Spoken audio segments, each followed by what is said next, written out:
சிவன் கிச்சனில் நம்ம கோஸ் பொரியல் பண்ண போகிறோம். கோஸ் கட் பண்ணி வச்சுட்டோம், தேங்காய் துருவி வச்சுருக்கோம், கொஞ்சமாக வெங்காயம் கட் பண்ணி வச்சுட்டோம், கொத்தமல்லி 2, பச்சை மிளகா, இது கருவேப்பிலை கொஞ்சோண்டு.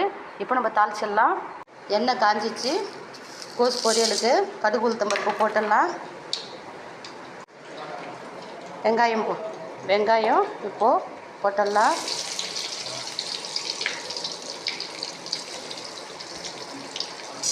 இப்போது இதில் தேங்காய் போட்டுடலாம். தேங்காயும் கருவேப்பிலையும் போட்டுரும் பாருங்கள். இப்போது உப்பு போட்டுக்கலாம். சூப்பராக இருக்கும் தேங்காய் அந்த மாதிரி வதங்கிட்டா. உப்பு கல் உப்பு போடுறோம் கொஞ்சம்.